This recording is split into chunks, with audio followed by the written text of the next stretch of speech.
Haleluya, puji Tuhan, salam sejahtera bagi kita semua Bapak Ibu keluarga besar GPDI LCAD Magelang. Kita bersyukur kepada Tuhan hari ini kembali untuk menyimak, mendengarkan pesan Tuhan dalam Renungan 79.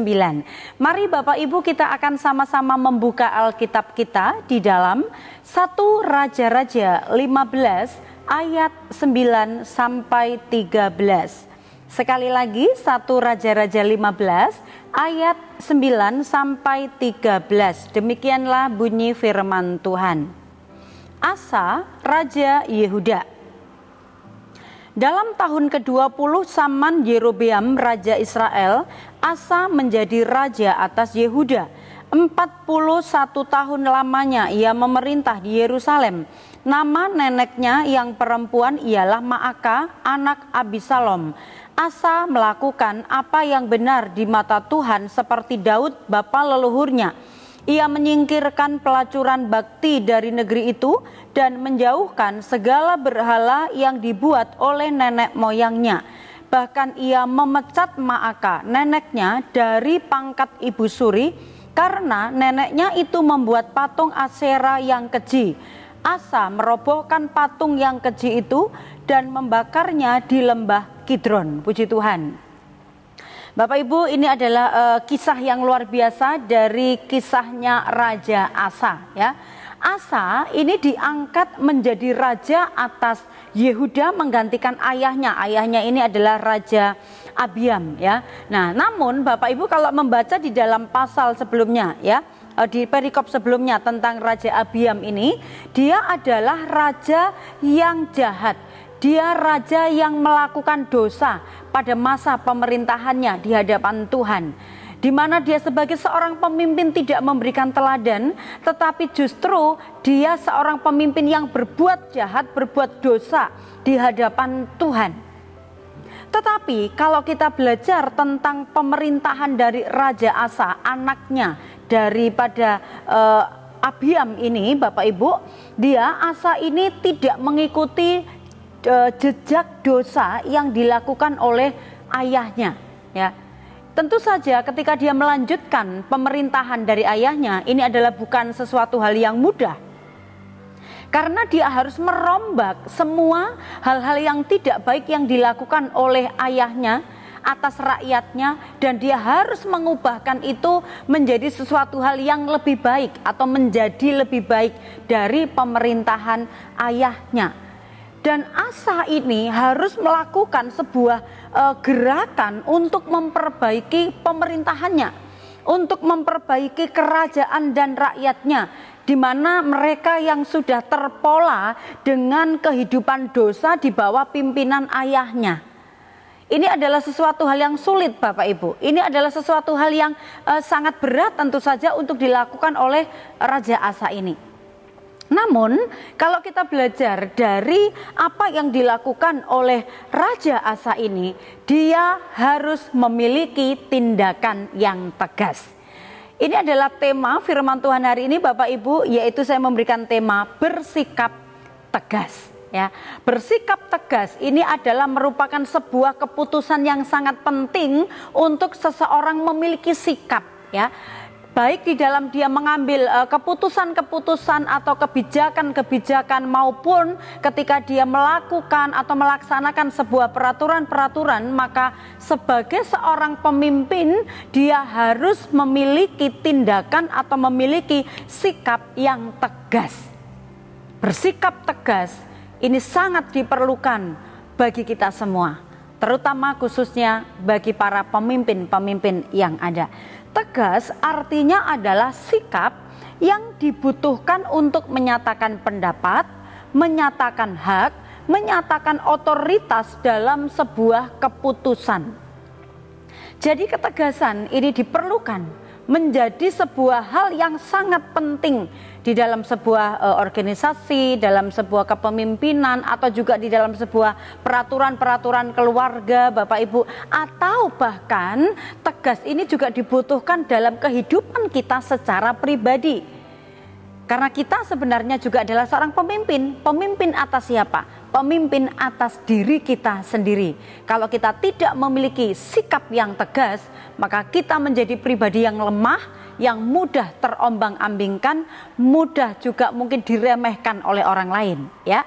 Nah, kita akan sama-sama belajar tentang sikap tegas ini, ya. Nah, Asa bersikap tegas untuk memulihkan ketaatan dari umat-umat Tuhan, khususnya umat Yehuda, supaya mereka kembali ke jalan Tuhan, supaya mereka kembali menjadi umat-umat kesayangannya Tuhan. Pola hidup jahat, hidup dosa yang ada di bawah kepemimpinan ayahnya Abiam, ya, ini tentu saja menjadi pola yang tidak mudah untuk kembali diluruskan oleh Raja Asa. Tetapi kecintaan, ketaatan Raja Asa kepada Tuhan itu menggerakkan hatinya untuk bersikap tegas, membawa umat-umat Tuhan ini untuk berbalik, bertobat dan mengikuti jalan-jalannya Tuhan. Sikap tegas apa yang dikerjakan atau yang dilakukan oleh Raja Asa? Kita akan sama-sama membuka, ya, di ayat yang ke-12.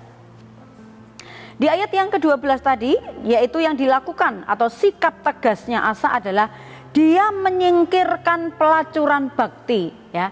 Pelacuran yang secara global, ya, secara bersama-sama, di mana umat-umat Tuhan itu mereka mengotori dirinya, melacurkan dirinya dengan berhala-berhala, menduakan Tuhan, ya. Jadi hal ini adalah merupakan kejahatan di mata Tuhan. Karena Tuhan yang sudah memimpin mereka keluar dari bangsa Mesir, mereka hidup di dalam berkat dan perlindungan Tuhan, tetapi apa yang mereka lakukan adalah mereka tidak memuliakan Tuhan, tetapi mereka menduakan Tuhan dengan bersinah. Dia menjadi pelacur dengan menjadikan mereka hamba daripada berhala-berhala yang mereka ciptakan sendiri, yang mereka buat sendiri untuk disembah. Itu di ayat yang ke-12. Tetap di ayat yang ke-12 yang dilakukan oleh Asa adalah, kalau tadi menyingkirkan pelacuran atau ritual-ritual mereka itu harus dihabiskan, harus dihilangkan, dan berhala-berhala yang mereka buat juga itu dijauhkan oleh Raja Asa. Semua disingkirkan, dijauhkan, supaya apa yang menjadi bahan untuk mereka menyembah, yang akan dijadikan oleh mereka Tuhan atau ilah, itu disingkirkan. Itu tindakan tegas yang dilakukan oleh Asa supaya umat-umat Tuhan itu kembali kepada Tuhan yang benar, kembali menyembah Allah yang benar. Yang ketiga, di ayat yang ke-13, ini sangat ekstrim, ya Bapak Ibu. Kalau kita lihat ayat yang ke-13, bahkan yang dilakukan oleh Raja Asa adalah dia memecat neneknya, yaitu Maaka, karena dikatakan dia seharusnya menjadi ibu suri. Tetapi karena dia meskipun ada hubungan darah, dia adalah neneknya sendiri, tetapi tahu, Raja Asa tahu itu adalah dosa di hadapan Tuhan, maka dia harus menyelesaikan, membereskan semua, bahkan berani dengan sikap tegasnya memecat neneknya sendiri. Karena neneknya dikatakan membuat patung Asyera yang sangat keji, dikatakan. Luar biasa Bapak Ibu, keberanian daripada Asa ini. Dia berani memecat neneknya sendiri. Jadi dia di dalam melaksanakan ketegasan ini tentunya bukan sesuatu hal yang mudah, karena di mana dia juga diperhadapkan dengan orang-orang terdekatnya. Ini biasanya menjadi hal yang sangat sulit bagi kita, ya Bapak Ibu, ketika kita mau bersikap tegas kepada orang yang kita kasihi atau orang yang sudah terlanjur akrab dengan kita, terlanjur dekat dengan kita. Mau menegur mungkin ada rasa sungkan, mau memberitahu, memberi masukan nggak enak karena sudah terlanjur berteman lama, dekat dengan dia gitu ya. Tetapi kita lihat, kita belajar dari Asa, neneknya sendiri, dia berani mengambil tindakan yang tegas demi apa yang dilakukannya adalah benar di hadapan Tuhan. Tujuan daripada Asa ketika dia bersikap tegas, ya, karena dia seorang pemimpin, dia akan menjadi teladan. Dia akan diikuti oleh seluruh rakyatnya. Jadi rakyat akan melihat bagaimanakah pemimpinnya. Oleh karena itu, karena kerinduan dari Asa adalah umat-umat itu kembali menghormati Tuhan, ya, kembali menyembah kepada Tuhan, maka sebagai seorang pemimpin dia mengambil tindakan tegas itu. Bapak Ibu yang dikasihi oleh Tuhan, tindakan tegas ini, sikap yang dilakukan oleh Raja Asa ini menjadi sebuah cermin bagi kita, menjadi sebuah pembelajaran bagi kita. Sudahkah kita bersikap atau bertindak tegas akan hal-hal yang kita melihat itu tidak benar di hadapan Tuhan, atau bahkan justru itu tidak baik untuk diri kita? Apakah kita sudah mampu melakukan atau bertindak dengan tegas menyelesaikan hal itu? Tujuan dari bersikap tegas, Bapak Ibu, kalau kita ini bisa mengambil tindakan yang tegas, itu adalah membantu kita untuk mencapai tujuan yang baik.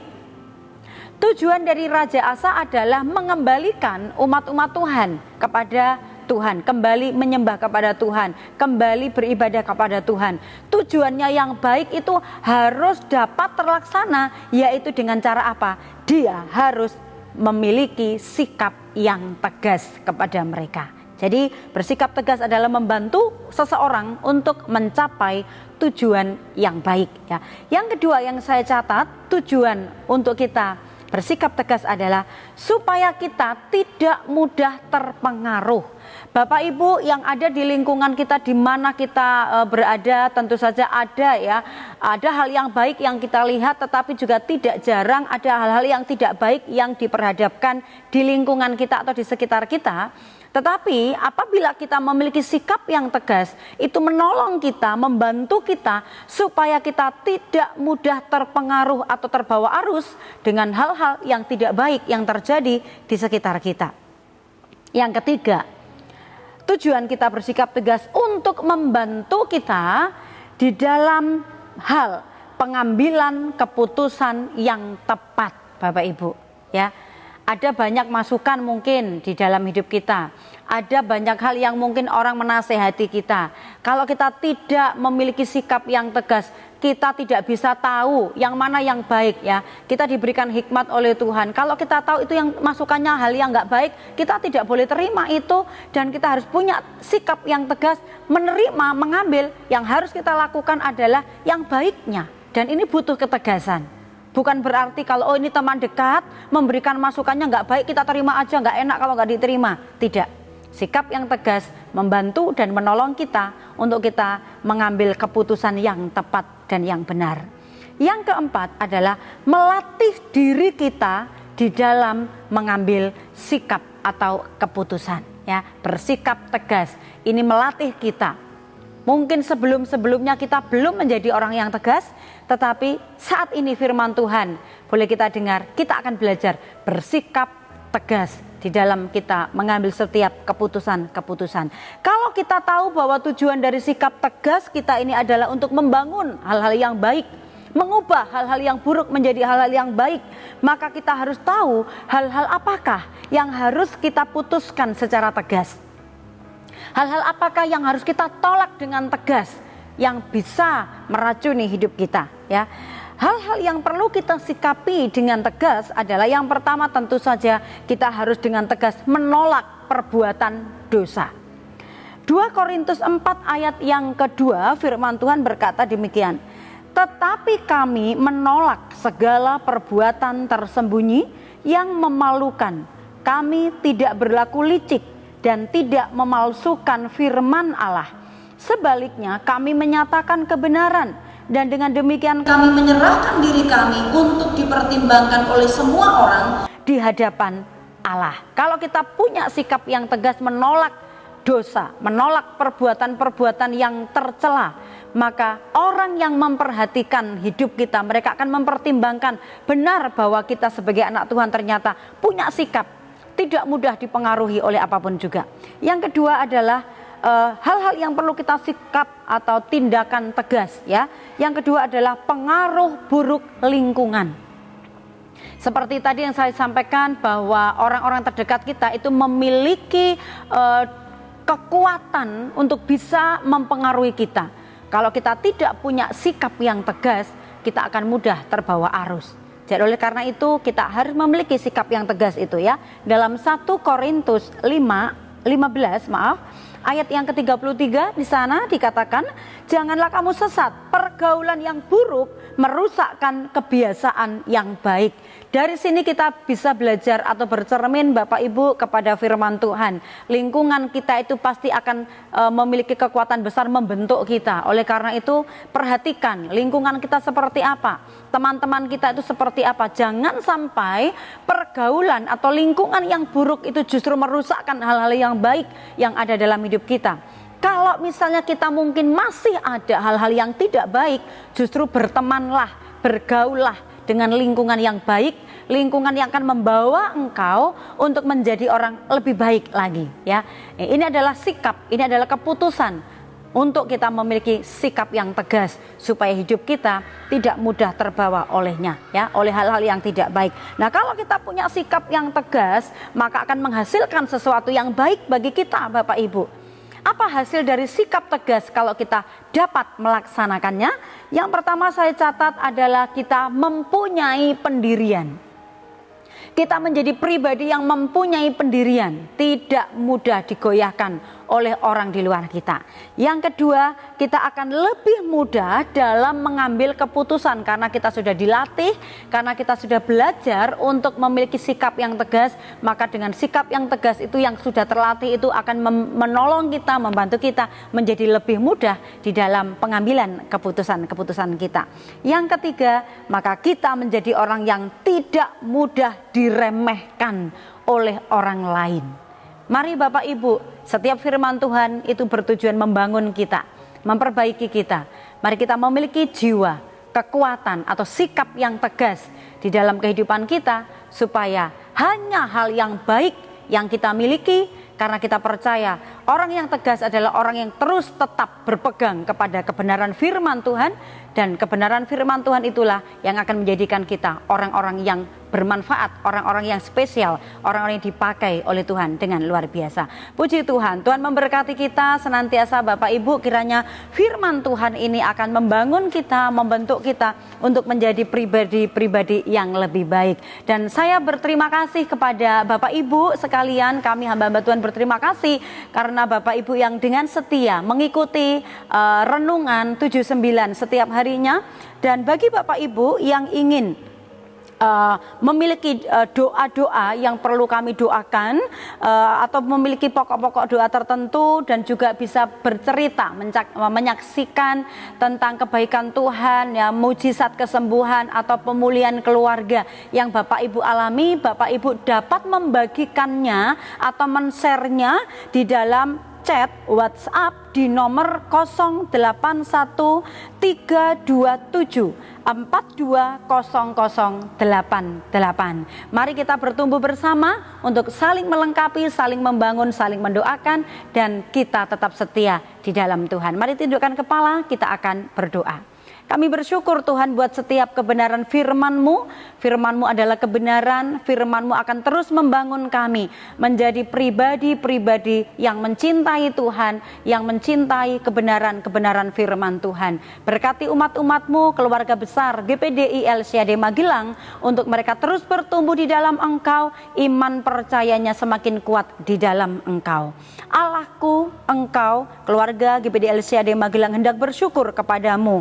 Allahku hendak meninggikan Engkau, keluarga GPDI LCAD bersyukur kepadamu Tuhan, sebab Engkau baik, bahwasanya untuk selama-lamanya kasih setiamu. Terima kasih, kami terima firman Tuhan ini dengan ucapan syukur dan sukacita dalam nama Tuhan Yesus Kristus. Haleluya, amin.